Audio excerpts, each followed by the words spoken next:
परमेश्वर का हम धन्यवाद करते हैं सभी मसीह भाई बहनों को। जय मसीह की।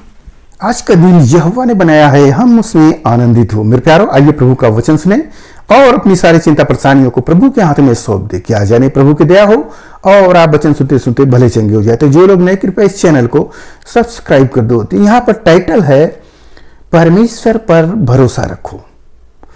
यहाँ पर जीवन में आपके परेशानियां कितनी आती है, आप उन चिंताओं में, उन जो आपको परेशान कर रही है, उनमें आप अपना चिंता कर करके स्वास्थ्य को खराब करते हैं, परंतु उससे कोई लाभ नहीं होता है।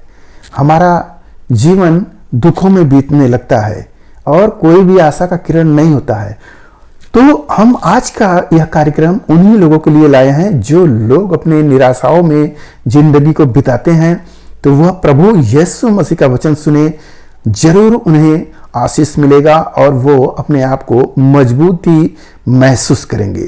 तो मैं वचन को पढ़ता हूं, आप लोग उसको ध्यान से सुने।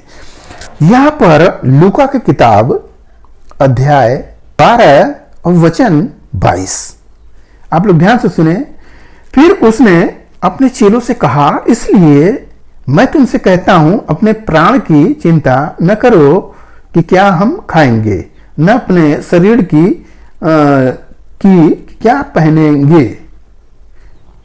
प्रभु बता दिए कि चिंता मत करो। सबसे बड़ी पॉइंट की बात यह है कि हम क्या खाएंगे, क्या पहनेंगे। प्रभु अपने चेलों को बोल रहे हैं। जो प्रभु का चेला होगा वह इस बात को समझेगा। प्रभु कह रहे हैं कि चिंता ना करो। चिंता ही हमारे जीवन को नष्ट करता है। तो प्रभु पहले लाइन बोल रहे हैं, चिंता ना करो कि क्या हम खाएंगे, क्या हम पहनेंगे। आगे हम पढ़ते हैं, उसको भी सुनिए। क्योंकि भोजन से प्राण और वस्त्र से शरीर बढ़कर है। जो आप भोजन खाओगे उससे बढ़ के आपका प्राण है, और जो कपड़ा पहनोगे उससे बढ़ के आपका शरीर है। क्यों चिंता कर रहे हो। और लिखा है कि कौवे के ऊपर ध्यान दो, वे न तो बोते हैं, न काटते हैं, न उनके भंडार और न खता होते हैं, तो अभी परमेश्वर उन्हें पालता है। तुम्हारा मूल्य पंछियों से कहीं अधिक है। किसका? आपका। आप एक कौवे को देखिए, एग्जाम्पल बता रहे प्रभु कि न तो वो बोते हैं और न वो काटते हैं, न अपने खत्ते में रखते हैं, जैसे हम सब करते हैं। खेत में लगाएंगे, उसको बढ़ाएंगे, उसके बाद क्या करेंगे, उसको कटिंग करेंगे और फिर अपने गले में रखेंगे। हम मनुष्य ऐसा कर रहे हैं, परंतु पंछी लोग क्या करते हैं, परमेश्वर पर भरोसा रखते हैं। परमेश्वर उन्हें खिलाएगा या भूखा रखेगा, उसकी मर्जी। परंतु क्या वो भूखे रहते हैं? नहीं। हालेलुया। तो हमें क्या, हमारा मूल्य क्या उस पंछी जैसा है? परमेश्वर आपसे प्रेम किया है और उस प्रेम के लिए प्रभु अपने आप को कलवरी क्रूस पर बलिदान हुए हैं। तो हमें इस पर विश्वास करना चाहिए कि उस पंछियों से भी ज्यादा कहीं मूल्य हमारा है। तो प्रभु हमें क्यों नहीं खिलाएगा। आप देखेंगे लोग अक्सर चिंता करते हैं कि हम यीशु मसीह में आए हैं, अभी हम वहीं पर हैं, परंतु आप ध्यान से देखो, जितने भी मसीह यीशु में पहले से आए हुए हैं उनके जीवन को जाकर देखो, क्या वो वही है? वो आगे बढ़ चले हैं। उनके जीवन में गाड़ियां नहीं थी, उनके जीवन में गाड़ी आई, घर मकान बना, लड़के बच्चे हुए, धन संपत्ति बढ़ा और वो आत्मिकता में भी बढ़ गए आगे। तो आप चिंता ना करें, आपको भी प्रभु उचित समय पर बढ़ा देगा।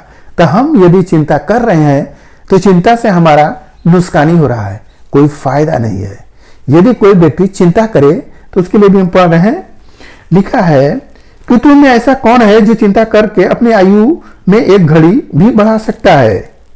कोई बढ़ा सकता है अपनी आयु? चिंता कर लिए ताकि अपने उम्र बढ़ा सकते हैं? नहीं बढ़ा सकते। तो फिर चिंता क्यों करते हैं? वह मेरे प्यारो, जो इन सब चीजों की खोज में रहता है, क्या खाएंगे, क्या पहनेंगे, उसके पीछे दौड़ता रहता है, तो वो प्रभु का भक्ति नहीं कर सकता, वो परमेश्वर के राज में वो नहीं जा सकता। वो धनवान होना चाहता है। लिखा है कि धनवान लोग स्वर्ग राज में प्रवेश नहीं कर पाएंगे।